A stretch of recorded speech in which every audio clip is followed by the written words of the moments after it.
All right, baseball fans, this is a stunning eliminating the Pittsburgh Pirates video. What you're looking at first is last year's stats of the Pirates, a team that, of course, won the World Series. And but you look at the overall win-loss record, and it's not as stunning as you might think. They're 38 and 28, which is a lot of losses because they were right around 500 at the All-Star break. They took off, however, in the second half of the season. Hit 286, 363 ERA, nice. 326 for 277 runs allowed. Of course, you had Stennett with a 353 card doing great stuff. Clemente. But really, they struggle with Stargell, a 211 average. But he had 25 home runs, 57 RBI, which is, all or nothing. And then you had 10 win seasons out of Steve Blass and Bob Moose, but Blass won Game 7 of that World Series against the Tigers. Interesting story, traditional. Major League Baseball, he won Game 7 of the 1971 World Series in Baltimore versus Mike Cuellar. So we had a consistency with Steve Blass, believe it or not, in our carryover league. But let's take a look now at this year. And you see, for the Pirates, there's some interesting statistical stuff to look at here. They're really only -8 games at 23 and 21. And it's just because instead of continuing on like they did a year ago to run all the way to the World Series, they stumbled out of the blocks against the Braves. So they actually played better through the All-Star break. They were playing better than they were a year ago, but the Braves played 4 quality games against them, beat them 3 out of 4 times.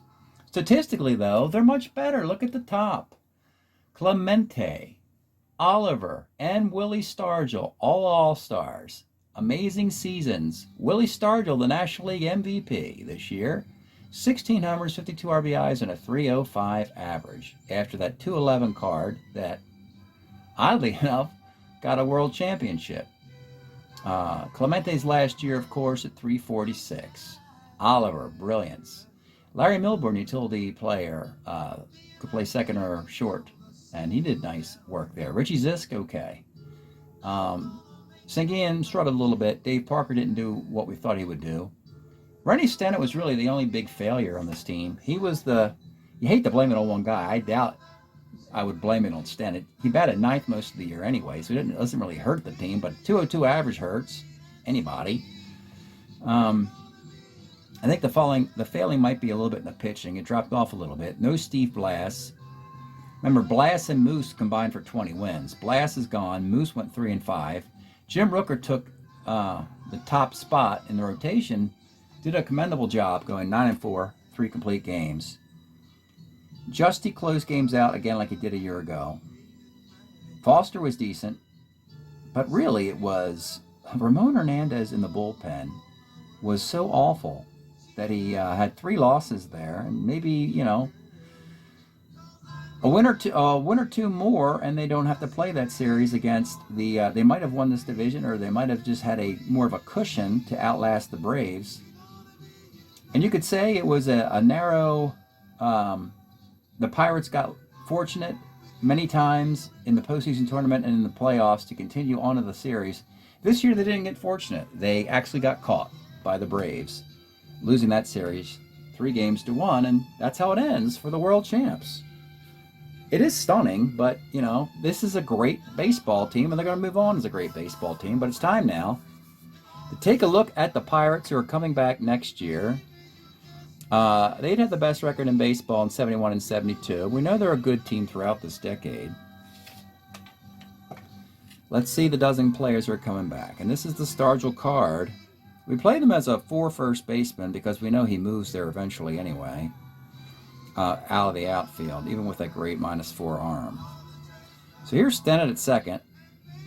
Now he can field. He's a 2. He's a 286 hitter. So that's nice.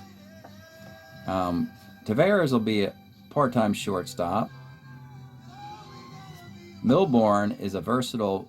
He wasn't actually on Pittsburgh. He was actually with other teams, including the Astros here. But they signed him as a free agent to back up in all the infield spots. Be a switch hitter. Dave Parker Back here, he's more of a platoon player, a 280 hitter. Eventually, the great defense comes with a range in the arm. Theodore was a platoon for Parker as a guy who hits lefties, since Parker cannot so much. And Zisk, this is an amazing card for him. Look, he can even play center field if you want him to. 324 average, but you know there's plenty of guys missing from this offense from the year of 72. We'll get to that later on. The pitching coming back, Jim Rooker at the top. Bringing 2 lefties back, because they're going to bring Candelaria is a good thing, because lefties are hard to come by. Alan Foster was a pitcher they took out of the St. Louis Cardinal system. And he's basically a better version of the Bruce Keeson they have. So they'd rather have Foster pitching in the starting rotation and put Bruce Keeson. Here's Keeson in the bullpen. See, Foster's just slightly better. It's a starter 7. Keeson's a starter 6. He could really flip the two. It doesn't matter too much. And Randy Moffett is another guy that wasn't associated with the Pirates. They signed him to be the third arm out of the pen with Hernandez and Justy, who were both missing.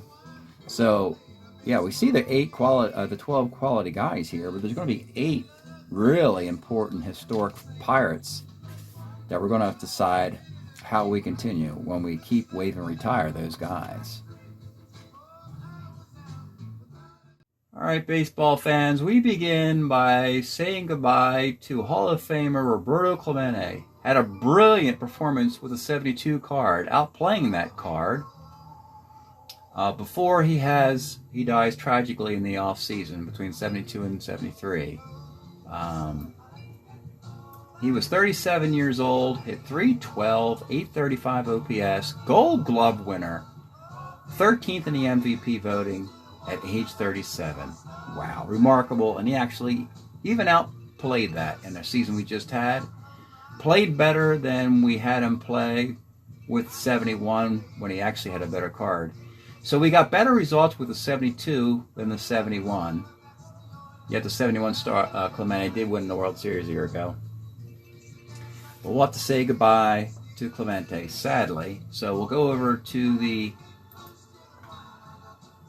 and we'll put him in retirement, is what we do in this situation.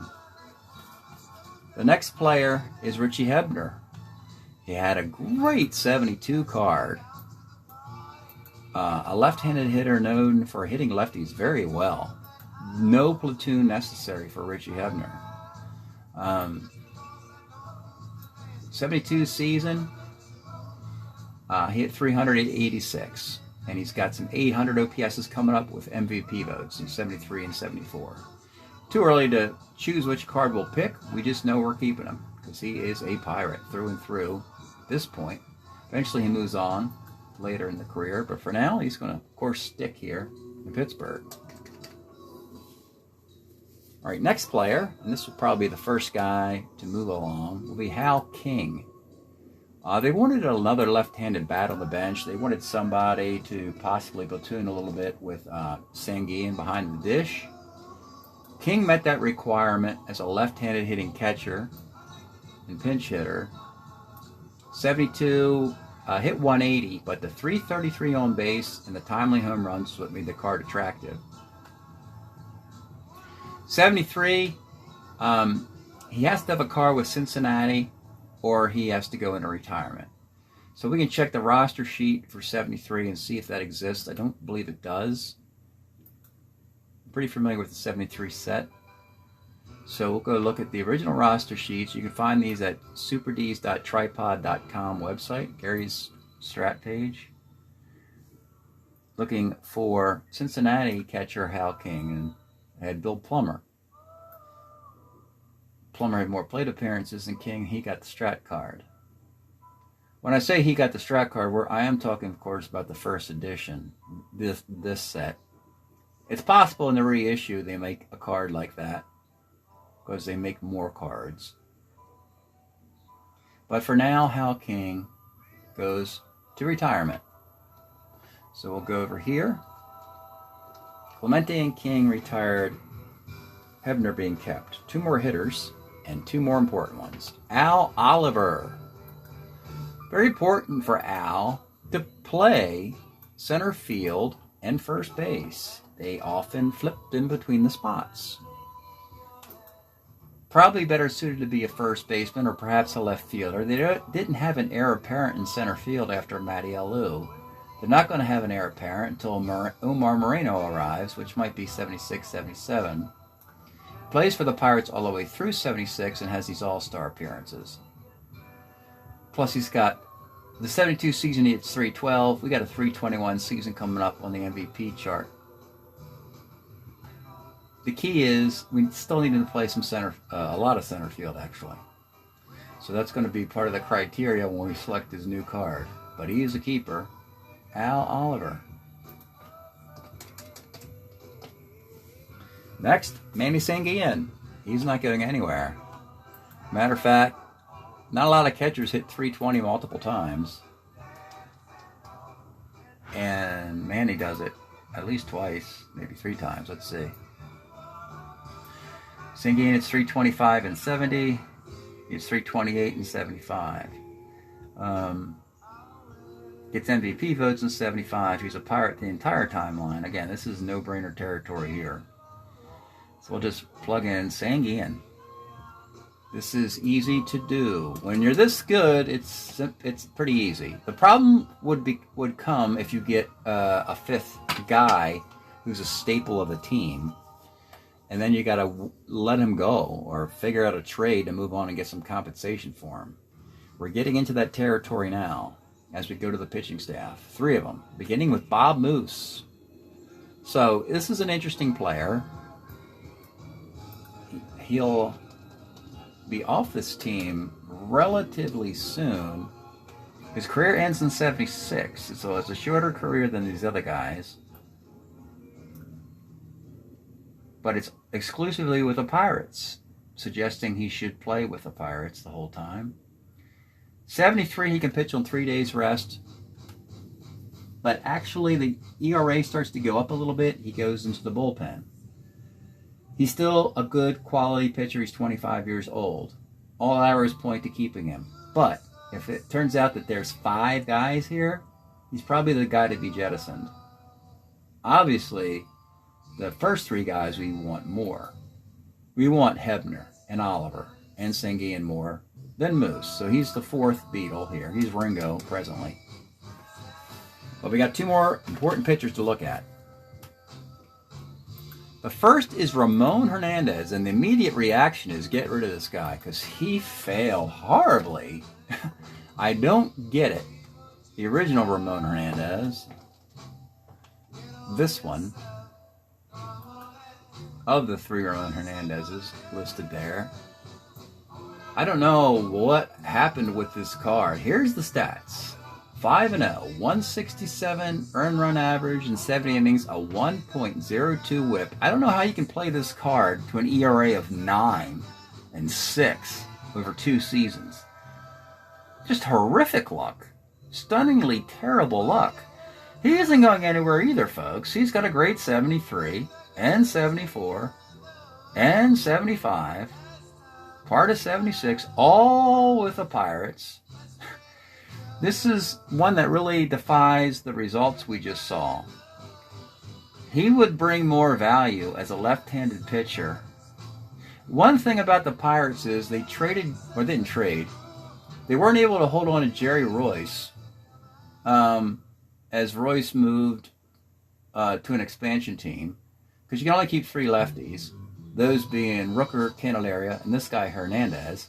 And as you can see, you still wouldn't run with it anyway. So the choice to not retain Royce is probably still a good one because you want to keep this guy. This means that Bob Moose is probably off the team. And it's a real head scratcher because you're like, but Hernandez was awful. And I get Hernandez was awful, but he simply has a better Strat-O-Matic card than Bob Moose. So you have to forget the past and assume the bad luck and the black cats and the walking under ladders is all behind Ramon Hernandez now, and he starts to pitch better with very good cards in this future strat set. So that means it seems like Bob Moose is going to be a prize pitcher that the Pirates will trade in the off season as a guy who can pitch on 3 days rest, or they trade Hernandez. But I wouldn't. I don't want a quality lefty reliever and just forget he pitched terribly. And now you got Justy. Oh boy. So we still have issues here with the Pirates having so much talent and not being able to retain it all. This could be one of the reasons why it might be another. They may not return to the playoffs again because they can't keep all the guys they'd like to keep. So here's Justy. Yeah, he's on the Pirates all through this timeline. Here is the 72 season, 193 ERA, 105 WHIP. He's a Cy Young, top 10 Cy Young pitcher in 73 and 4. You just got to keep that player. Frankly, as far as the Cy Young list goes, and the fact that he played so well the 72 card, it somewhat defies logic. I think statistically Hernandez might be better, but it just seems so illogical. I mean, we had a situation years ago where the New York Mets decided they wanted to keep all eight of their guys. They wanted to keep all 8 of them. Of course, that couldn't happen, so they had to make a bunch of trades, and that's how they lost Cleon Jones. That's how they lost Tommy A.G., Danny Frizella, and some others. But Justy is a keeper. 6 keepers. So Hebner, Oliver, Sanguin to me, because you want the offense to crush. And as far as the pitchers go, I don't think we need Bob Moose. The fact that we have 2 lefties means that we're not dying for a third lefty. We could probably find one since we have 2 really good ones. Though it would be nice to lock up all the lefties now so you don't have to go make that search. I think it really comes down to the interest in another team acquiring these 3 pitchers. Who want of the most desirable one? I would say it's Ramon Hernandez. I'd say a team should call the Pirates and say, we want Ramon Hernandez. We want a lefty in our bullpen. And the Pirates to look at the past and go, well, he really stunk up the joint for us. Let's trade him. That solves one problem, but then you still have only one more to keep, and I think it's probably Justy. Justy has top 10 Cy Young votes over Moose.